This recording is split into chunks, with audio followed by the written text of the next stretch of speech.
Pariksha Pe Charcha's one another episode, and in fact, this one features boxer and politician Mary Kom. Wife होने का और एक माँ होने का मैंने प्रूव करके दिखाया। इसी बात पे सुहास मैं आपसे पूछना चाहता हूँ, अब आप पैरा ओलंपियन बन गए हो, मेडलिस्ट, सिल्वर मेडल आपने जीत लिया है, अब तो आप पे भी एक्सपेक्टेशन होगी।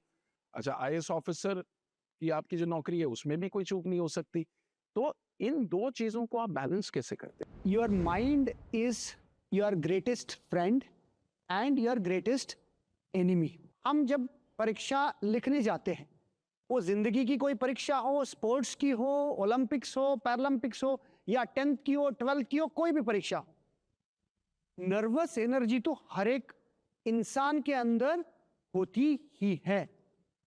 मैं बीजिंग में 2016 नवंबर की बात है, पहली बार जिंदगी में मैं एशियन चैंपियनशिप में इंडिया की तरफ से खेलने गया।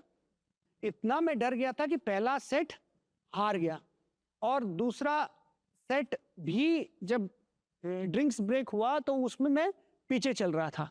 वो जो 30 सेकंड की ड्रिंक्स ब्रेक दी, मैंने अपने आप को कहा कि सुहास तुम यहाँ तक तो आ ही गए हो, ज्यादा से ज्यादा क्या होगा, हार ही जाओगे ना, तो हार की डर कोर्ट के बाहर छोड़ दो, जाओ अंदर अपनी natural game Khelo. Not only did I win that match, I went on to win 6 more matches and went on to become the first unseeded player to win gold medal in China in Asian Championships. The lesson is, आप अगर डर छोड़ोगे, फिर आप अपनी natural game खेलोगे। कभी भी ये मत सोचो कि सामने कौन है, क्योंकि उससे आपको कुछ नहीं मिलना, आप अपना बेस्ट दो। मैं कन्नड़ा मीडियम में पढ़ता था कर्नाटका में, 3 बार एडमिशन नहीं मिला था स्कूल में, कि इंग्लिश मीडियम में मिला नहीं 8 तक। वो कहे कि ये तो गांव से आया है, अगर वहां से यहाँ तक अगर डेस्टिनी कृपा करके ला सकती है, आप तो आसमान छू सकते हैं। जब आप किसी कंपटीशन में जाते हो एंड द सक्सेस उतनी नहीं मिलती जैसे आप एक्सपेक्ट कर रहे हो, तो फिर आप अपने आप को कैसे संभालते हो? How do you bounce back from that? आज इतने सारे बच्चों के बीच में बैठ के मुझे मेरे स्कूल डेज याद आ गए हैं, क्योंकि I am also from KV and fees I KV uniform देखकर मुझे याद आ रहे हैं। ऐसा बहुत सारे टाइम था जब मुझे ऐसा लगता था कि शूटिंग तो छोड़ ही देनी चाहिए, अब मुझसे तो नहीं हो पाएगा, मैं कुछ और करती हूँ। उस टाइम पे I was in 11th standard, तो मैंने सोचा कि let's focus on the studies, अभी शूटिंग रहने देते हैं, नहीं करते हैं।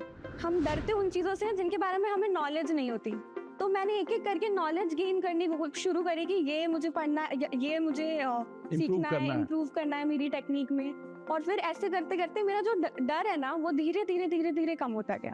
एक्चुअली आपकी बात से पता है मुझे, प्राइम मिनिस्टर सर की किताब की एक बात याद आती है। वो ये कहते हैं कि exams test your current preparation, not you.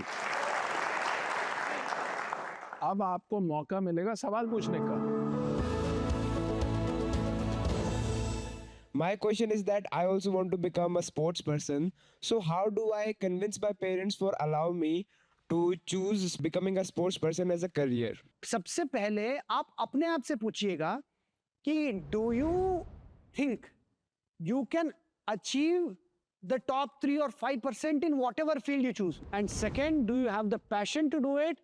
And third, if you really, अगर आपकी दिल अगर हाँ कहे ना इन बातों के लिए, फिर आपकी मम्मी पापा भी आपके दिल की बात समझ लेंगे, आपको भी हाँ कह देंगे। How do I have that dare to take challenges in life without a safety net? In your life, if you want to take a challenge, you have to be, very strong enough. Inside also, you have to be very, very strong. जब strong नहीं हो तो कैसे आपको deal करेगा, है ना? Initially, what happened? I have faced so many challenges in my life. Discouraged हुआ शुरू में, कितना हंसी मजाक में मैं झेलना पड़ा, ये बोलेगा तो थोड़ा little emotional also. Sorry. But I think we should clap for Yes. courage. मैं बहुत सारे चैलेंजिंग फेस करके मुझे चैंपियन बनना पड़ा।